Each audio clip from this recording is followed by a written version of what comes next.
Hi student, जैसे कि हमारा गाला में पेपर 5 चल रहा है और लास्ट वीडियो में हम सेक्शन ए के 10 क्वेश्चन 1 से लेकर 10 तक कंप्लीट करके है, जिसमें हमने 4 ट्रू फॉल्स किए थे और 6 fill in the blanks last video में हम कवर करके है। अगर जो वो वीडियो आपने नहीं देखा है तो डिस्क्रिप्शन में मैं आपको प्लेलिस्ट दे दूंगा, उसमें सभी पेपर हैं, पेपर 2 पेपर 3 गाला की जो भी हमने किए हैं वो सब पेपर उस प्ले लिस्ट में अवेलेबल है। ठीक है ना, आप सब देख सकते हो। तो आज हम पेपर 5 कर रहे हैं और क्वेश्चन नंबर 11 से कर रहे हैं। ठीक है ना, तो देखो अभी हमें क्या मिला हुआ है, पेपर 5 आंसर द फॉलोइंग। 11 से स्टार्ट कर रहे हैं, 11 12 और 13 तीन क्वेश्चन लिखे हैं, 3 और हैं। ठीक है ना, तो पहले ये 3 कंप्लीट करेंगे, उसके बाद हम आगे बढ़ेंगे। तो सबसे पहले हम 11 कर रहे हैं, तो उसकी मीनिंग समझे। देखो हमें क्या मिला हुआ है, स्टेट दी कंडीशन, हमें कंडीशन बताना है फॉर दी क्वाड्रेटिक इक्वेशन। हमारी जो क्वाड्रेटिक इक्वेशन है ax square plus bx plus c equals to 0, ये स्टैंडर्ड फॉर्म है, बराबर ना, क्वाड्रेटिक इक्वेशन का स्टैंडर्ड फॉर्म है। इसमें हमें कंडीशन बतानी है। क्लियर बोल रहा है, स्टेट दी कंडीशन, हमें कंडीशन बतानी है किसके लिए, to have real distinct roots. देखो डिस्टिंक्ट रूट्स बोल रहा है, मतलब जो रूट्स हो, मतलब जो जीरोस हो, जो सॉल्यूशन हो वो अलग अलग हो। ठीक है ना, तो उसके लिए क्या कंडीशन है, सिंपल है, उसमें डिस्क्रिमिनेंट जो है वो ग्रेटर देन 0 होना चाहिए, 0 से बड़ा होना चाहिए। ठीक है ना, ये कंडीशन है, तो उसके जो रूट्स होंगे वो अलग अलग आएंगे। तो कहने का मतलब कंडीशन हमें सिर्फ ये लिखनी है, d ग्रेटर देन 0, जहां पे d जो है डिस्क्रिमिनेंट है, और यहाँ पे मीन्स आपको ऐसे लिखना है जहां पे d की वैल्यू जो है वो क्या होती है, बी स्क्वायर माइनस 4ac, ऐसे लिखना है। मतलब बी स्क्वायर माइनस 4ac, इसको सॉल्व करने से इसका जो आंसर है वो ग्रेटर देन 0 होना चाहिए। ठीक है, बस ये आपका आंसर लिख देना है, ये हमारी कंडीशन कंप्लीट हो गई। ओके, तो ये हमारा 11 नंबर कंप्लीट हो गया। अभी 12 नंबर, उसकी मीनिंग समझे। देखो क्या बता है, if the middle term of a finite AP, मतलब अर्थमेटिक प्रोग्रेशन है, उसका मिडल टर्म बता है विथ 7 टर्म, मतलब अर्थमेटिक प्रोग्रेशन में टोटल 7 टर्म है, 7 टर्म है, उसका जो मिडल टर्म है इज 21, मिडल टर्म हमें 21 मिला हुआ है। फिर क्या बोल रहा है, फाइंड दी सम, हमें टोटल फाइंड करना है, sum of all term of the AP. अभी एपी में टोटल कितने टर्म है, 7, तो हमें सम ऑफ 7 टर्म्स निकालना है। ठीक है, सिंपल है सॉरी, सबसे पहले आप क्वेश्चन की मीनिंग समझो। एक अर्थमेटिक प्रोग्रेशन है जिसमें 7 टर्म है और उसका जो मिडल टर्म है वो हमें 21 मिला हुआ है, तो हमें बोल रहा है कि जो ये 7 टर्म है उसका हमें सम फाइंड करना है। ठीक है, टोटल फाइंड करना है। अभी आप देखो टोटल 7 टर्म है, तो देखो मैं ऐसे लिखूं, 12 नंबर सम कर रहे हैं भाई, A B C D E F G, आपको सिर्फ ऐसे ही समझाने के लिए लिख रहा हूं।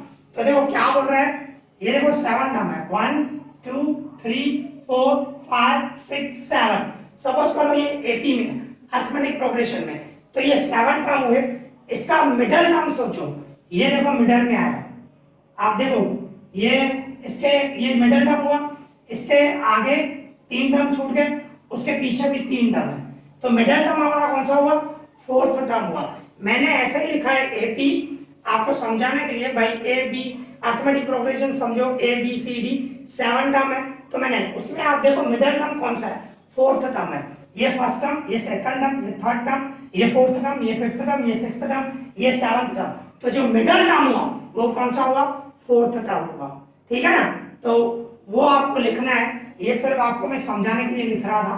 ठीक है भाई, 4th टर्म जो होगा वो मिडल टर्म है, तो आपको मिडल टर्म ही बोल रहा है, तो कहने का मतलब हमें 4th टर्म मिला हुआ है 21, तो हम ऐसे बोलेंगे 4th term is the middle term. ठीक है ना, 4th टर्म जो है वो ही मिडल टर्म होगा ऑफ गिवन एपी, क्योंकि उसमें 7 टर्म है साथ में, तो 4th जो होगा वो मिडल टर्म हुआ। तो कहने का मतलब क्या हुआ, आपका जो 4th टर्म हुआ वो क्या हुआ 21, फोर्थ टर्म आपका 21 हुआ, मिडिल टर्म मतलब यहाँ पे फोर्थ टर्म हुआ। तो अभी हम फॉर्मूला लगाए fourth term, a n equals to a plus n minus one d, ठीक है।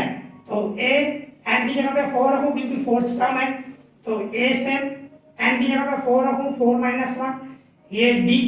अभी ए फोर्थ टर्म हमारा क्या है 21, तो इसकी जगह पे 21 रखूं, ये a प्लस 4 में से बन गया 3, मतलब 3d, मतलब a प्लस 3d उसकी वैल्यू क्या हुई 21 हुई, ठीक है ना। अभी हमें क्या कर अभी हमें क्या फाइंड करना है, सम ऑफ ऑल टर्म्स, मतलब 7 टर्म है उनका हमें सम फाइंड करना है, टोटल फाइंड करना है, ठीक है ना। तो देखो पहले मैं इसको रफ कर देता हूं, ऊपर जो हमने 11 नंबर किया, ठीक है। तो ये ध्यान रखना a plus 3d equal to 21 है। अभी हमें सम फाइंड करना है, ठीक है, अभी हमें सम फाइंड करना है। तो सम की फॉर्मूला क्या होती है, s n equal to n upon two bracket में 2a plus n minus one d, ठीक है ना।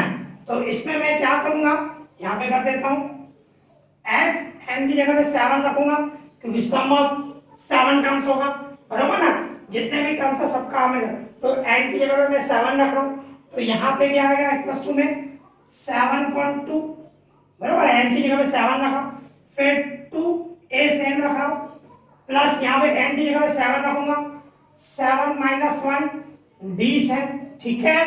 इस तरह अभी इसको सॉल्व करें, ये 7.2, ये क्या हुआ 2a, 7 में से 1 गया 6d, ओके। फिर क्या होगा 7.2, अभी इसमें से देखो 2 कॉमन निकल रहा है, 2 कॉमन निकालूं तो ब्रैकेट में a, 2a में से 2 कॉमन निकल गया, a प्लस 2 का डबल 6 पे 3, मतलब a प्लस 3d ऐसे होगा। मैंने इसमें से 2 कॉमन निकाला, ठीक है। तो देखो ये 2 कट जाएगा, मीन्स क्या लिखूंगा मैं, इसको मैं रफ कर रहा हूं, आप खाली इतना ध्यान रखना, पहले वीडियो को पॉज करें, ये लिख लें, मतलब फोर्थ टर्म में से हमने क्या निकाला a plus 3d equal to 21, ठीक है। थोड़ा मैं रफ कर रहा हूं, ये ध्यान रखना, यहाँ पे मैं थोड़ा रफ करने जा रहा हूं, ओके, क्योंकि स्पेस कम है थोड़ा इसमें। तो अभी देखो आप, ये देखो मैंने सिर्फ इसमें से 2 कॉमन निकाला, तो देखो 2 कैंसिल हो जाएगा, रिमेनिंग क्या बचा 7 और a प्लस 3d ऐसे बचा, तो ये 7, अभी a प्लस थ्री डी उसकी वैल्यू क्या आई 21 है, ठीक है ना। फिर 21 को 7 से मल्टीप्लाई करूंगा, 7 1 7, 7 2 14, मतलब 147 हुआ। तो कहने का मतलब सम ऑफ 7 टर्म्स कितना हुआ 147, ठीक है, बिल्कुल सिंपल है। मींस आपको ये ध्यान रखना है एपी में 7 टर्म है और उसका मिडिल टर्म हमें 21 दिया हुआ है, तो ये ध्यान रखना है 7 टर्म है तो उसका जो मिडिल टर्म होगा वो फोर्थ टर्म होगा, तो फोर्थ टर्म हमारा 21 मिला हुआ है। फिर फोर्थ टर्म की मैंने फार्मूला लगाई, उसमें से हमें मिला a plus 3d equal to 21, ठीक है। इसके बाद सम ऑफ 7 टर्म्स, तो n की जगह मैंने फार्मूला में 7 रखा, फिर इस तरह सॉल्व किया, सिंपल आ जाएगा, ओके। तो इस तरह हमारा ये 12 नंबर सम कंप्लीट हो गया। अभी हम 13 नंबर करेंगे। 13 में देखो क्या बता रहा है, in triangle PQR, triangle PQR है, एंगल Q इक्वल्स टू 90। अभी ट्रायंगल PQR में Q जो है वो 90 है, Q 90 है मतलब राइट एंगल ट्रायंगल हुआ, बराबर ना।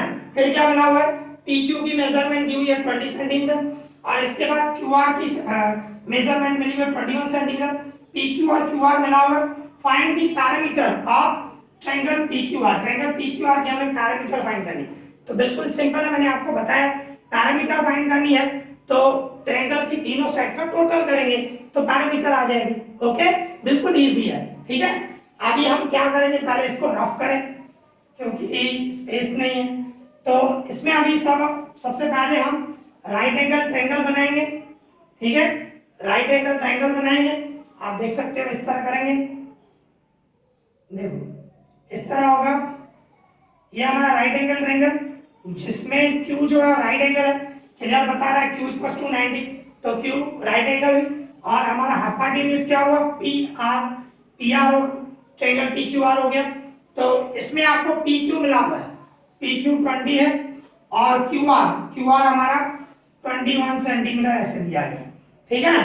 तो सबसे पहले हम क्या बोलेंगे, इस तरह बोला जाएगा in triangle p q R angle Q is a right angle. भाई ट्रायंगल पी क्यू आर में एंगल क्यू जो है वो राइट एंगल है, राइट एंगल है मतलब पाइथागोरस की फॉर्मूला लगेगी। तो ये हमारा हाइपोटेन्यूज हुआ, मींस इस तरह होगा p r square equals to p q square फिर प्लस क्यू आर स्क्वायर, इस तरह होगा p r square equals to p q square plus q r square. इस तरह पाइथागोरस की फॉर्मूला लगाई। फिर क्या होगा, ये पी आर स्क्वायर से पी क्यू की जगह पे मैं क्या रखूंगा 20 और क्यू आर में क्या मिला हुआ है 21, तो 21 की स्क्वायर। फिर क्या होगा, ये पी आर स्क्वायर से 20 की स्क्वायर 400, 21 की स्क्वायर 441, ठीक है। फिर क्या होगा पी आर स्क्वायर, इन दोनों का प्लस करो 841, स्क्वायर उस साइड जाएगा रूट होगा, मीन्स मैं क्या बोलूंगा पी आर इक्वल्स टू 841 उसका रूट होगा, मीन्स ऐसे लिखते हैं, यहाँ पे लिख देता हूं, means p r equals to 841 उसका रूट होगा, स्क्वायर उस साइड जाएगा। तो कहने का मतलब पी आर इक्वल्स टू क्या हुआ 841 का रूट क्या होता है 29, ओके। आप 29 को मल्टीप्लाई करो, 29 मल्टीप्लाई 29 841 आएगा। तो पी आर की मेजरमेंट क्या है हमारी 29। अभी हमें क्या फाइंड करना है, पैरामीटर फाइंड करना है, पैरामीटर फाइंड करना ना, parameter of triangle p q are. तो पैरामीटर कैसे फाइंड करोगे, सिंपल है, जो तीनों साइड है उन तीनों साइड का टोटल करेंगे, सिंपल है, ठीक है। तो पहले मैं इसको थोड़ा रफ कर देता हूं, ठीक है। हमें पैरामीटर फाइंड करनी है, तो देखो किस तरह होगा, सिंपल है। अभी मैं ऐसे बोलूंगा parameter of triangle p q r equals to p q plus q r plus p r, तीनों का टोटल करूंगा तीनों साइड का, ठीक है। तो पी क्यू 20 है, क्यू आर 21 है, पी आर 29 है, तो इन तीनों का प्लस करो 20 एंड 21 41 41 एंड 29 71 मीन 70 सेंटीमीटर, ठीक है। बिल्कुल सिंपल है, ट्रायंगल बनाना है, पाइथागोरस की फॉर्मूला लगानी है, उसमें से पी आर फाइंड करना है, फिर तीनों साइड मिल गई, तीनों साइड का टोटल करो, हमारी पैरामीटर हो जाएगी, ओके, सिंपल है। तो यहाँ पे ये हमारे जो है तीनों सम कंप्लीट हो गए, ओके। अभी इसी तरह हमारे पास क्वेश्चन नंबर 14 है, तो देखो हमें क्या मिला हुआ है 14 में क्या करना है, इवैल्यूएट, इसकी वैल्यू फाइंड करनी है हमें, ठीक है। तो देखो किस तरह होगा, पहले सबसे पहले क्वेश्चन में देखो क्या मिला हुआ है, साइन स्क्वायर 22 साइन स्क्वायर 68 ये मिला हुआ है। तो एक आप सीखे फॉर्मूला, भाई sine 90 minus theta equals to क्या होता है कॉस थीटा होता है, ठीक है ना। इसी तरह कॉस 90 माइनस थीटा वो क्या होता है साइन थीटा, ठीक है, ये ध्यान रखना है। और इसके बाद आप ये भी फॉर्मूला सीख के आए हो, sine square theta plus cos square theta equals to क्या होता है 1।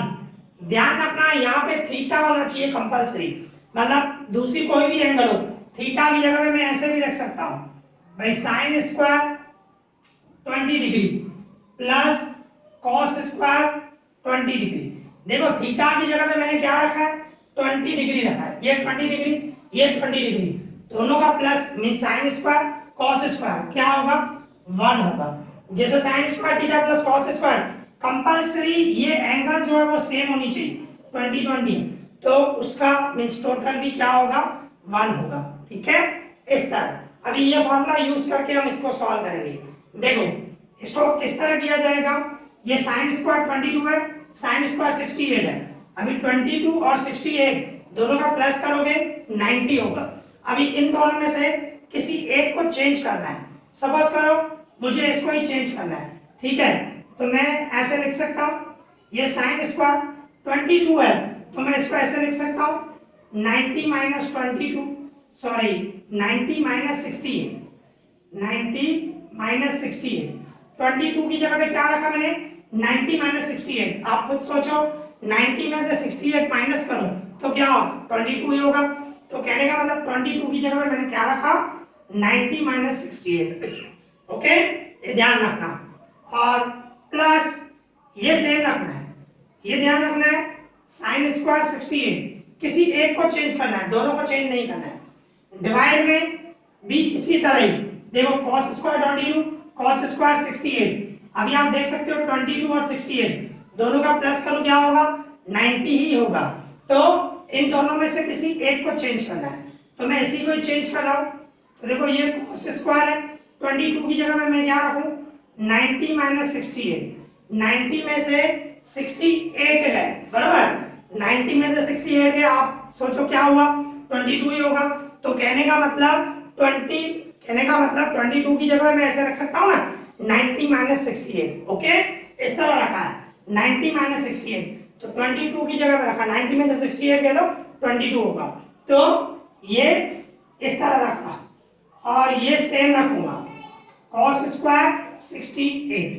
फिर प्लस अभी इसको देखो sin स्क्वायर 63 है, cos 63 है, sin 27 है। अभी इन दोनों को देखो 63 और 27 दोनों को प्लस करवा 90 होगा। ठीक है, तो इसको चेंज मत करो, ये सेम रखो sin स्क्वायर 63 डिग्री। अभी क्या करूंगा ये भी सेम रखो cos 63 डिग्री, इसको चेंज करो, ये sin 27 की जगह मैं क्या रखूंगा 90 माइनस 63, बराबर 27 की जगह पे क्या रखूंगा 90 माइनस 63। अभी 90 में से 63 गया तो क्या होगा 27 ही होगा, बराबर। अभी इसको हम सॉल्व करेंगे। देखो sin स्क्वायर 90 माइनस 68, अभी बताया sin 90 माइनस थीटा मतलब cos थीटा, तो यहाँ पे जो एंगल है वही आ रहा है, तो यहाँ पे sin स्क्वायर है तो sin का क्या हो जाएगा cos स्क्वायर, और एंगल कौन सी होगी 68। ठीक है, ये सेम रहेगा sin स्क्वायर 68 डिग्री, डिवाइड में ये भी सेम रहेगा, सॉरी cos स्क्वायर 90 है तो cos का क्या हो जाएगा sin। ठीक है, sin स्क्वायर और 68 डिग्री, फिर प्लस ये सेम रहेगा cos स्क्वायर 68 डिग्री। ठीक है, इस तरह होगा, फिर प्लस ये सेम रखूंगा sin स्क्वायर 63 डिग्री, फिर प्लस ये सेम रहेगा। ठीक है, मैं इसको रफ कर देता हूं, थोड़ा ये ध्यान रखना आप 90 आ गया तो चेंज करना है साइन का cos और cos का साइन। फिर क्या करो ये सेम रखा, फिर प्लस ये भी सेम रखा cos 63 डिग्री इनटू में 90 आ गया तो क्या हो जाएगा साइन का cos और ये एंगल आएगी 63 डिग्री। ठीक है, फिर क्या करूंगा आप खुद सोचो, ये cos स्क्वायर 68 sin स्क्वायर 68, अभी मैंने बताया sin square theta cos square theta 1 होता है, तो देखो एंगल ये सेम होनी चाहिए, जैसे 20 लिया तो यहाँ पे देखो 68 sin square plus cos square है, तो इसकी जगह में मैं क्या रखूंगा 1, और डिवाइड में ये भी देखो sin स्क्वायर 68 cos स्क्वायर 68 क्या होगा 1 होगा ना, अब ये भी फॉर्मूला बताए। फिर प्लस ये सेम रख रहा हूं sin स्क्वायर 63 डिग्री, फिर प्लस cos 63 दोनों का इंटू करो तो क्या हो जाएगा cos स्क्वायर 63 डिग्री। ठीक है ना, इस तरह हो जाएगा, सिंपल है। मैंने क्या रखा cos स्क्वायर 68 sin स्क्वायर 68, इसकी जगह में 1 रखा, sin square 68 plus cos square 68 उसकी जगह 1 रखा, ये प्लस ये सेम रखा, अभी इन दोनों का इंटू किया तो cos स्क्वायर हो गया। ठीक है, इसको मैं रफ करूं, अभी देखो आगे क्या होगा इसके इक्वल में 1 को मैं 1 से डिवाइड करूं तो क्या होगा 1 होगा, यहां पे लिख रहा हूं 1 को 1 से डिवाइड किया 1 होगा, प्लस ये देखो sin square 63 plus cos square 63 क्या होगा 1 होगा ना। ठीक है, तो यहाँ पे 1 रखूंगा, sin square 63 plus cos square 63 1, और इन दोनों का प्लस करूं 1 और 1 2, तो आपका आंसर क्या आया 2 आया। ठीक है, इस तरह आपको सॉल्व करना है। तो यहाँ पे ये हमारा क्वेश्चन नंबर 14 कंप्लीट हो गया। ओके, अभी इसी तरह हमारे पास दो और क्वेश्चन है 15 एंड 16, उसकी मीनिंग समझे। देखो हमें 15 में क्या मिला हुआ है इन साइक्लिक क्वाड्रिलेटर, अभी साइक्लिक क्वाड्रिलेटर बताया x y z w, ये साइक्लिक क्वाड्रिलेटर है, उसमें दिया हुआ है angle x ratio angle z equals to 7:8 मिला हुआ है। तो एंगल जेड की वैल्यू क्या होगी वो हमें फाइंड करना है। ठीक है, देखो साइक्लिक कोऑर्डिनेटर मिला हुआ है। साइक्लिक कोऑर्डिनेटर मतलब वो कोऑर्डिनेटर जिसके चारों वर्टेक्स सर्कल पे हो। साइक्लिक कोऑर्डिनेटर ऐसे होता है। ठीक है भाई, देखो जिसके चारों वर्टाइसेस, ये एक वर्टाइसेस हुआ कोऑर्डिनेटर का, एक ये हुआ, एक ये हुआ और एक ये हुआ, इसको साइक्लिक कोऑर्डिनेटर बोलते हैं। वो कोऑर्डिनेटर जिसके चारों वर्टाइसेस सर्कल पे हो उसको साइक्लिक कोऑर्डिनेटर बोलते हैं। ठीक है, और साइक्लिक कोऑर्डिनेटर में ये ध्यान रखना है उसकी जो ऑपोजिट एंगल होती है वो सप्लीमेंट्री होती है। मतलब ऑपोजिट एंगल का जो टोटल होता है वो 180 होता है। सप्लीमेंट्री मतलब दोनों का टोटल 180, ऑपोजिट एंगल। ठीक है, यहां पे क्या है, एक्स वाई जेड डब्ल्यू, तो इसमें ऑपोजिट एंगल कौन सी है, एक एक्स है और उसकी ऑपोजिट जेड है। मतलब एक्स और जेड एंगल सप्लीमेंट्री है, मतलब दोनों का टोटल 180 होगा। ठीक है, इसी तरह वाई और डब्ल्यू, वाई और डब्ल्यू ऑपोजिट एंगल है, दोनों का टोटल 180 होगा, सप्लीमेंट्री एंगल है। ये कंडीशन है साइक्लिक कोऑर्डिनेटर के लिए। ठीक है, ये ध्यान रखना। इसमें आपको क्या दिया हुआ है, angle x ratio angle z, ऐसे दिया हुआ है आपको, angle x ratio angle z equals to दिया हुआ है 7:8। तो मैं इसको ऐसे लिख सकता हूँ, सपोज करो एंगल एक्स जो है वो 7a है, रेशो में ये 7a ले ले, और एंगल जेड जो है वो ले लेता हूँ 8a। ठीक है ना, कांस्टेंट लगाते हैं कोई भी, वैसे x लगाते हैं पर यहाँ पे एंगल x पहले ही मिला हुआ है तो मैं दूसरा कांस्टेंट ले रहा हूँ a। ठीक है ना, तो एंगल x जो है वो 7 है, एंगल z जो है वो 8 है, तो x एंगल हुई हमारी 7a और z एंगल हुई 8a। ठीक है, ये पहला स्टेप हुआ। दूसरे स्टेप में ये दोनों एंगल क्या है, ऑपोजिट एंगल है, और ऑपोजिट एंगल है सप्लीमेंट्री होगा। सप्लीमेंट्री मतलब दोनों का टोटल 180 होगा। तो कहने का मतलब मैं क्या बोलूंगा भाई, एंगल x और एंगल z दोनों का टोटल 180 होगा। तो एंगल x आपकी क्या है 7 है और एंगल z 8 है, इक्वल्स टू 180। दोनों का प्लस करूं, 7 है और 8 है 15 है, इक्वल्स टू 180। फिर a इक्वल्स टू 180, 15 जाएगा डिवाइड में। अभी 180 को मैं 15 से डिवाइड करूं, 180 को 15 से डिवाइड करूं, 15 बन जा 15, 3 बचे 15, 2 जा, मतलब a इक्वल्स टू क्या आया हमारा 12 आया। एक 15 से डिवाइड किया तो क्या आया 12, मतलब a की वैल्यू क्या आई 12। अभी हमें फाइंड क्या करना है, एंगल z फाइंड करने हैं। ठीक है ना, तो मैं ऐसे लिख सकता हूं एंगल, तीसरा स्टेप भी, एंगल z इक्वल्स टू हमारी 8a है। ठीक है ना, 8a, तो ये 8 से a की जगह पे क्या रखूं 12, तो 12 को मैं 8 से मल्टीप्लाई करूं 96, बराबर ना, तो 12 8 96 होता है। तो एंगल z की जो मेजरमेंट हुई वो क्या हुई 96 हुई। सिंपल है बिल्कुल। तो ये आपको सिंपल ऐसे साइक्लिक कोऑर्डिनेटर बनाना है, और ये ध्यान रखना है जो ऑपोजिट एंगल है उसका टोटल 180 होता है, मतलब वो सप्लीमेंट्री होती है। तो दोनों का और रेशो दिया हुआ है, तो एंगल x मैंने 7 ले लिया, एंगल z 8 ले लिया, दोनों का टोटल 180। इस तरह सॉल्व किया तो a की वैल्यू मिल गई। इसके बाद angle z equals to 8a है, a की जगह पे वैल्यू पुट की, मल्टीप्लाई किया, z की वैल्यू मिल गई। सिंपल मेथड है। ओके, तो इस तरह आपको करना है। तो ये हमारा 15 नंबर सम कंप्लीट हो गया। अभी इसको मैं रफ कर रहा हूं, इसके बाद हम 16 करेंगे। ठीक है, तो इसको पहले हम रफ कर दें। अभी देखो 16 नंबर, 16 में क्या बता रहा है, क्वेश्चन की मीनिंग समझे।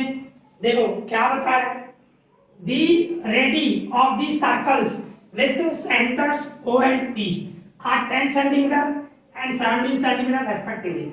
मीन्स क्या बता रहा है, आपके पास दो सर्कल है जिसके सेंटर एक का O है एक का P है। ठीक है, सेंटर है एक का O है और एक का P है, बराबर, और उसका रेडी मतलब रेडियस, एक का 10 सेंटीमीटर दिया हुआ है और एक का 17 सेंटीमीटर दिया गया ऐसे।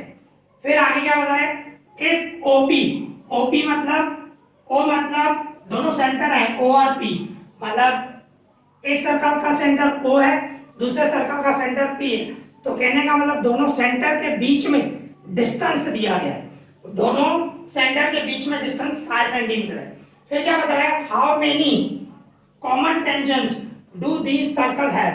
तो देखो आपके पास दो सर्कल हो, उसका रेडियस मिला हुआ है और दोनों सेंटर का डिस्टेंस दिया गया है, तो ये आपको ध्यान रखना है। कुछ कंडीशंस होती हैं, वो कंडीशंस को ध्यान रखना है आपको, वो कंडीशंस फुलफिल हो रही है तो उस हिसाब से आपको टेंजेंट सोचनी है कि चार कॉमन, अभी इसमें हाउ मेनी कॉमन टेंजेंट पूछ रहा है भाई, कॉमन टेंजेंट भाई उन दोनों सर्कल के बीच में कॉमन टेंजेंट क्या होगी वो आपको बताना है। तो उसकी कुछ कंडीशंस है, देखो मैं कंडीशन बता देता हूं।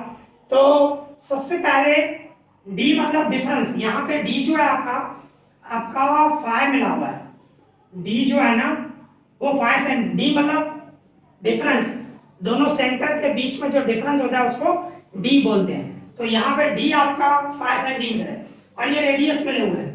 तो जो बड़ा रेडियस है, यहाँ पे बड़ा रेडियस 17 है, तो R1 जो हुआ वो 17 सेंटीमीटर और R2 10 सेंटीमीटर। जो बड़ा होगा, जो रेडियस बड़ा है उसको R1 लो, ठीक है। तो 17 सेंटीमीटर और 10 सेंटीमीटर ऐसे आपको मिला गया। तो ये आपको मिले हुए हैं, तो उसकी कुछ कंडीशंस है, कॉमन टेंजेंट फाइंड करना हो ना भाई, कॉमन टेंजेंट क्या होगी उसकी कुछ कंडीशंस है, वो ध्यान रखना है आपको भाई। टोटल 5 कंडीशन है भाई। फर्स्ट कंडीशन, अगर जो डिफरेंस जो है दोनों रेडियस के टोटल के बराबर हो भाई, डिफरेंस निकालो और दोनों रेडियस का टोटल करो। अगर जो दोनों का आंसर सेम हो गया ना तो 4 कॉमन टेंजेंट होगी, 4, ध्यान रखना 4 कॉमन टेंजेंट होगी, ठीक है। दूसरी कंडीशन है, अगर जो, सॉरी गलत बता दिया मैंने, इक्वल होता है तो 3 कॉमन होती है। अगर जो डिफरेंस जो है, डिफरेंस मतलब दोनों सेंटर के बीच में डिफरेंस, ठीक है, और दोनों रेडियस का टोटल, अगर जो आंसर सेम आ गया तो 3 कॉमन टेंजेंट होगी, ठीक है ना, ये ध्यान रखना 3। और अगर जो ऐसे हो, difference greater than R1 plus R2, मतलब डिफरेंस जो है दोनों सेंटर के बीच में जो डिफरेंस है वो R1 प्लस R2 के टोटल से बड़ा हो तब 4 होंगे, 4 कॉमन टेंजेंट। इसमें 4 आएगा और इक्वल होगा तो 3 होगा, ये ध्यान रखना, ठीक है।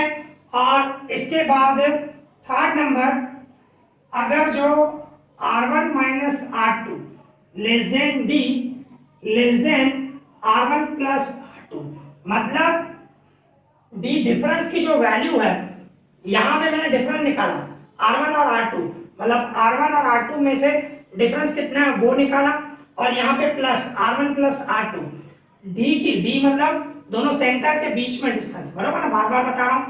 तो अगर जो D की वैल्यू इन दोनों के बीच में आ गई तो कितनी कॉमन टेंजेंट आएंगी, 2, ठीक है ना। दो, ये कंडीशंस है आपको ध्यान रखनी है, ठीक है। 2 कॉमन टेंजेंट होगी अगर जो इसके बीच में आ गई तो, ठीक है। और इसके बाद अगर जो ऐसे आ गई सॉरी, डिफरेंस की value R1 minus R2, D difference जो है दोनों सेंटर के बीच में डिफरेंस, और R1 माइनस R2 निकालो, दोनों इक्वल आ गए तो कॉमन टेंजेंट कितनी निकलेगी, 1, ठीक है, एक ही निकलेगी। पर एक लास्ट कंडीशन, अगर जो D डिफरेंस की वैल्यू R1 माइनस R2 उससे कम आ गई, उससे कम आ गई, लेस देन आ गई, तो कॉमन टेंजेंट 0, मतलब एक भी कॉमन टेंजेंट नहीं होगा। तो ये कंडीशंस है, ये आपको ध्यान रखनी है। कभी भी आपको दोनों सेंटर के बीच में डिस्टेंस दिया गया है, इसके बाद दोनों रेडियस दिए गए हैं, तो ये कंडीशन और कॉमन टेंजेंट फाइंड करना है, तो ये कंडीशंस है आपको ध्यान रखना है, ठीक है ना। तो अभी हम इसमें देखें, डिफरेंस हमारा 5 है और R1 और R2 क्या है, 17 और 10 है। तो आप खुद चेक करो, मैं R1 माइनस R2 निकाल रहा हूं, 17 माइनस 10, 17 में से 10 के 7 सेंटीमीटर। अभी आप देखो D डिफरेंस जो है, D डिफरेंस जो है वो R1 माइनस R2 उससे छोटा है, डिफरेंस जो है 5 है, और R1 माइनस R2 का जो माइनस किया वो क्या है, 7 है, तो डिफरेंस तो माइनस से भी कम आ रहा है, तो ये कंडीशन फुलफिल ही ना, तो कॉमन टेंजेंट कुछ भी नहीं हुआ, 0 होगा। तो हम आंसर क्या लिखेंगे, this circle have no common tangent, कोई भी कॉमन टेंजेंट नहीं होगा, 0। ठीक है, इस तरह आपको लिखना है। तो इसमें ये कंडीशन आपको ध्यान रखनी है। ठीक है, तो इस तरह हमारा ये क्वेश्चन नंबर 16 भी कंप्लीट हो गया। तो आज हमने क्वेश्चन नंबर 11 से लेकर 16 तक कंप्लीट किए। आई होप आपको अच्छे से समझ में आया होगा। अगर आपको कोई भी डाउट हो तो मुझे कमेंट करना, मैं जल्द से जल्द उसका रिप्लाई करने की पूरी कोशिश करूंगा। ओके, इस वीडियो में इतना ही। Thank you for watching this.